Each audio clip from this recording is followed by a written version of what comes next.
कहते हैं कुछ कहानियां सिर्फ कहानियां नहीं होती, वो असल में चेतावनियां होती हैं। आज हम सरस्वती मॉडल स्कूल की उसी भयानक कहानी की तह तक जाएंगे।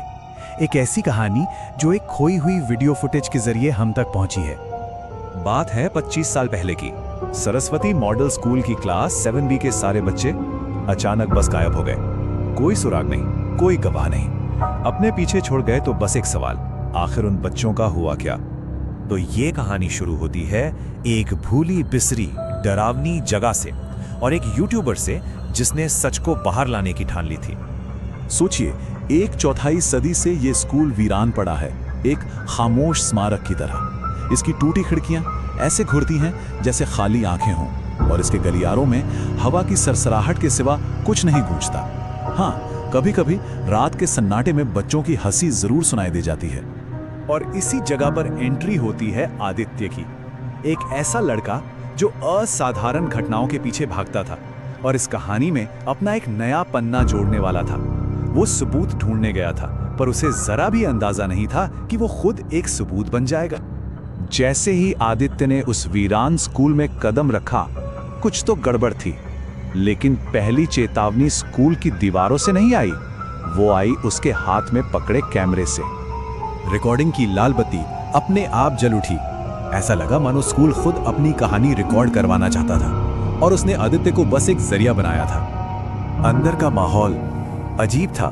स्कूल सिर्फ खाली नहीं था, वो बिगड़ा हुआ था। हर चीज में कुछ ना कुछ गलत लग रहा था, जैसे किसी ने असलियत को ही मरोड़ दिया हो। और फिर गलियारों के अंधेरे में आदित्य को वो चीज मिली जो इस पूरी कहानी का केंद्र थी, एक दरवाजा जो वहां बिल्कुल नहीं होना चाहिए था। हर डरावनी कहानी में एक बंद दरवाजा होता है ना, एक ऐसी जगह जहां जाने की सख्त मनाही होती है। आदित्य को भी वो जगह मिल गई थी, एक अंधेरे दालान के बिल्कुल आखिर में। दरवाजे पर मोटे लाल अक्षरों में साफ साफ लिखा था, तहखाना प्रवेश वर्जित। लेकिन पता नहीं क्यों आदित्य को लगा जैसे दरवाजा उसे अंदर बुला रहा है। उसे दरवाजा तोड़ने की जरूरत ही नहीं पड़ी। जैसे ही उसने दरवाजे को छुआ, वो एक भयानक चरमराहट के साथ खुद ही खुल गया और नीचे जाती धूल भरी सीढ़ियों पर छोटे छोटे पैरों के ताजा निशान थे। और तभी कैमरे ने कुछ अजीब दिखाया। स्क्रीन पर कुछ शब्द उभर कर आए, ठीक वैसे ही जैसे कोई अटेंडेंस ले रहा हो। Class 7B present. जैसे जैसे आदित्य अंधेरे में नीचे उतरता गया, उसे एहसास हुआ कि वो अकेला नहीं है। नीचे जो क्लास थी वो खाली नहीं थी, वो इंतजार कर रही थी। वहां रखी पुरानी लकड़ी की डेस्कों पर एक ही संदेश बार बार खरोच कर लिखा गया था, हम यहां से नहीं जा सकते। ये एक चेतावनी थी जो दशकों पुराने डर से लिखी गई थी। अचानक एक कान फाड़ देने वाली खड़खड़ाहट के साथ कमरे में जान आ गई। सारी डेस्क अपने आप खिसकने लगी और खुद को सीधी कतारों में जमाने लगी, जैसे क्लास शुरू होने वाली हो। और फिर वो फुसफुसाहटें शुरू हुई, लेकिन वो डरावनी नहीं, दर्द भरी थी। छोटे बच्चों की आवाजें जो 25 सालों से एक ही जगह पर फंसी हुई थी। कैमरे के सामने एक बच्ची की धुंधली सी परछाई दिखी।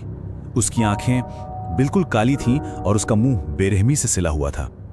फिर भी एक आवाज पूरे कमरे में गूंजी जो उसके बिना होंठ हिलाए आई थी, सर, अटेंडेंस पूरी नहीं है। वो सिर्फ भटक नहीं रहे थे, वो किसी का इंतजार कर रहे थे। और बस उसी पल आदित्य को सब समझ आ गया। वो कोई खोज करने वाला नहीं था, वो तो शिकार था और जाल अब बंद हो रहा था। वो भागा, लेकिन जिस दरवाजे से वो आया था वो गायब हो चुका था।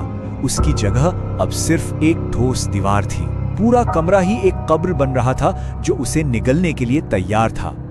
कैमरे की स्क्रीन एक आखिरी बार जली और उस पर दिल दहला देने वाला सच लिखा था, नया छात्र जोड़ा गया, आदित्य। अटेंडेंस अब पूरी हो चुकी थी।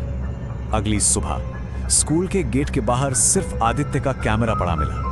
वो जा चुका था। उस रात जो कुछ भी हुआ, उसका इकलौता सबूत मेमोरी कार्ड में कैद वो आखिरी क्लिप थी। फुटेज के बिल्कुल आखिर में क्लास की ये नई लिस्ट दिखाई देती है जो आदित्य की भयानक किस्मत पर मुहर लगा देती है। उसने सिर्फ कहानी रिकॉर्ड नहीं की, वो हमेशा के लिए उस कहानी का हिस्सा बन गया।